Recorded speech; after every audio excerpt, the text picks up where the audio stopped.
Takole, pogledali si bomo še, kako zasaditi posodo, ki jo postavimo na grob. Bolj smo bili vajeni vsa ta leta, da smo zgolj kupili recimo pripravljeno cvetočo krizantemo. Tokrat pa vam bom pokazal drugo opcijo, kako si pomagamo z drugimi jesenskimi lepoticami in jih zasadimo v posodo. Najprej samo par besed o tem, kaj izbrati za to vrstno posodo, in sicer sam imam rad take neupadljive barve, po možnosti sivkaste, lahko tudi črne, temne, da preveč ne izstopajo potem in ne kvarijo videza tako kamna na grobu kot tudi same zasaditve. Tukaj sem se odločil za tak malce bolj umirjen pristop v rjavkasto-sivih kremastih tonih, pa bom kar začel z zasaditvijo. Substrat pač uporabimo kot za lončnice oziroma za zunanje rastline, za presajanje.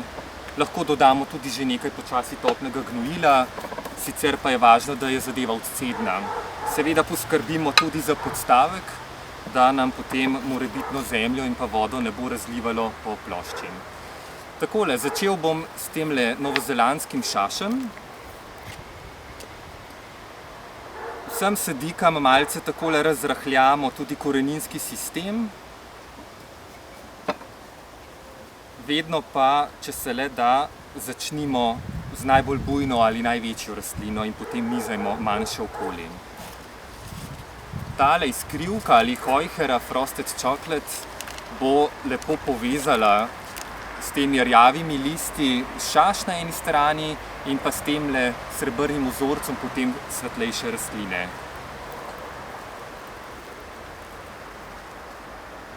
Dobro je tudi, ker je zimzelena, malo bo še zrasla, kolikor bojo ti meseci še topli, in se bo tudi lepo malce prekrila takole oziroma povesila z listi čez rob.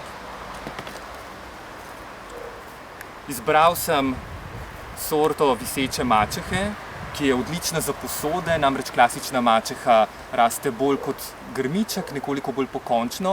Viseče pa že sedaj vidimo, kako lepo poganjke potegnejo na vse strani in tudi krasno potem zrastejo čez rob. Določene sorte so zelo dobre, tudi kar se tiče prezimnosti, tako da krasno ostanejo brez poškodb, popolnoma zimzelene in pa lepo cvetoče vse do pomladi.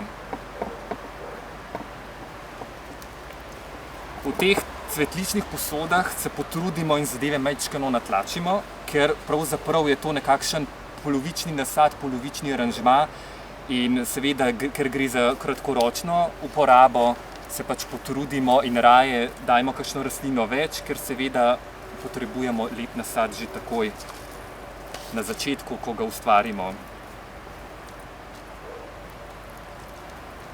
Takole tale šaš, sorta z imenom Evergold, bo lepo takole nežno s temi usločenimi listi prekrila rob posode. Dodamo še nekaj substrata, da zapolnimo nasad. Takole. Na koncu seveda dobro zalijemo in nasad je pripravljen.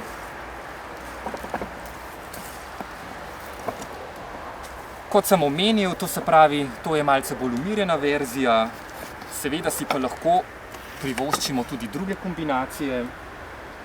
Tukajle sem pripravil tako majčkeno bolj kontrastno. Tale krasen zimzelen mleček v 3 barvah je Ascot Rainbow, potem zelo temna iskrivka oziroma hojhera in pa še ena sorta viseče mačehe, ki lepo v bistvu povzame obe barvi, tako to črno-vijolično kot rumeno. Da pa damo še piko na i, bomo dodali še nekaj cvetočega, in sicer jesensko oreso. Tudi njej, kot vidimo, malce raztrgamo korenine, ker je koreninski sistem že zelo, zelo gost. Jo dodamo notri, takole malce pazimo, da stvari niso natlačene, in imamo v bistvu še en barvni koncept za tiste, ki imajo rajši bolj močne barve.